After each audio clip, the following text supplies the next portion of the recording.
RIN TV coverage of the 2015 Joint Industry Forum is brought to you by PCS, a unit of Verisk Analytics. Cybersecurity and cyber terrorism are major concerns within the insurance industry. Thanks to a special arrangement with ACORD, we're able to bring you some unique insights from the keynote speaker at the recent Joint Industry Forum in New York. Keith Alexander is a retired four-star general of the U.S. Army who was also director of the National Security Agency, chief of the Central Security Service, and commander of the U.S. Cyber Command. His comments are informative, instructive, and challenging. What's going on technically that impacts cyber, terrorism, and all the civil liberties and privacy?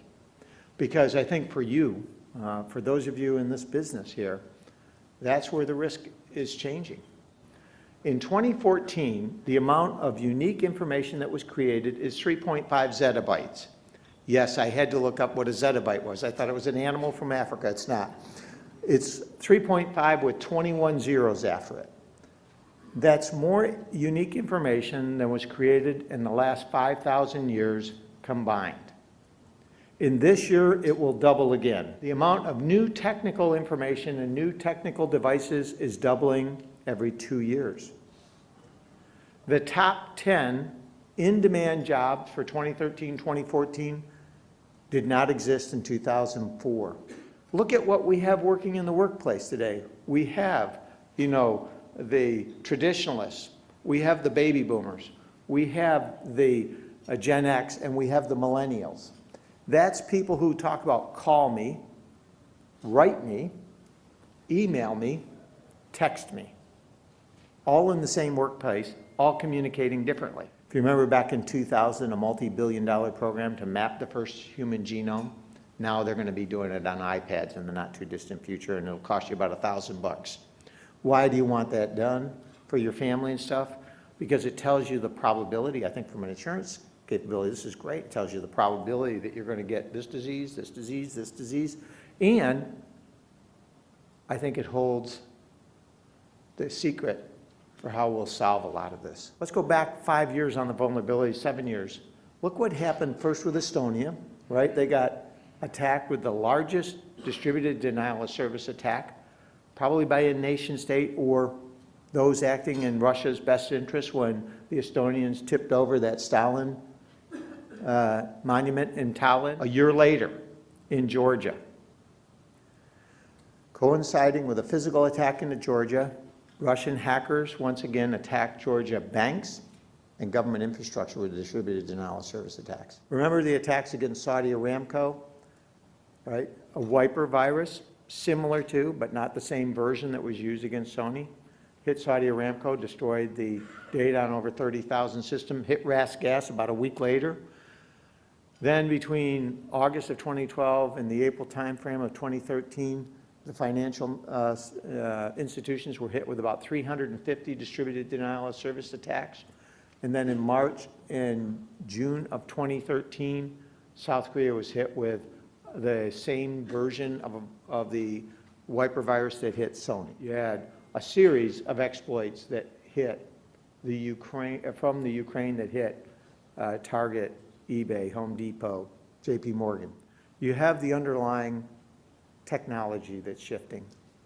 You have criminals in there stealing, and we were talking, Joe and I were talking about what people do to get money out of you, fraud, or to steal data, to resell it, personally identifiable information. Cybercrime globally, CSIS, has said, the Center for Security and International Studies came out with about $445 billion a year, cybercrime. Now you see nation states who are unhappy potentially with the U.S. position on the Ukraine, taking actions, going after, at least putting parts of that into stuff that comes after our companies. And then if you make funny movies that make fun of people with bad haircuts, they attack your company. And here's the problem. It's not defensible today, where we are. If they're getting through at the rate and the speed that we are, we need a new approach. The new approach, there's several things that we have to have. First, you have to have a defensible architecture. I don't think we have that today. And most of the companies that have routine cybersecurity don't have a defensible architecture. What do I mean by that? Can you see your network? Do you have ways of mitigating some of these threats throughout it? Once somebody's breached, can you do something about that breach? Got to have a defensible architecture. We need cyber legislation. We need industry and government to work together.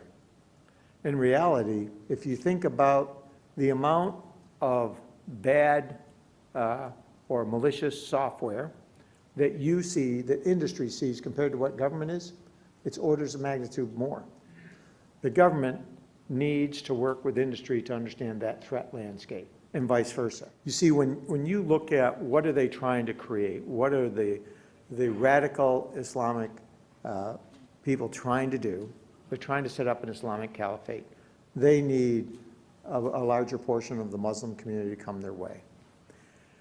What they're doing right now is not getting traction.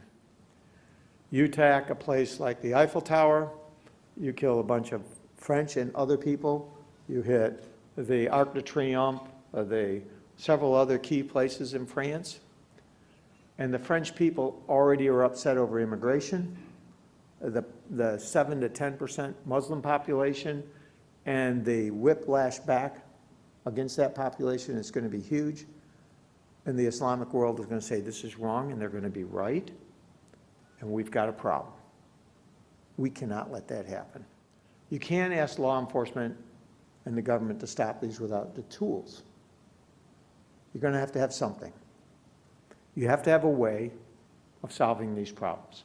Just like for you, you're going to have a way of understanding where a customer's network is in a hierarchy of cybersecurity. Where do they stand? I do think we can come up with ways of protecting our network that go far beyond where they are today. And I'll tell you, I have this thought, seriously. We're the country that created the internet. We ought to be the first to secure it. We'd like to thank ACORD for their contribution to our program. For more of our coverage of the 2015 Joint Industry Forum, visit the RIN TV On Demand Library.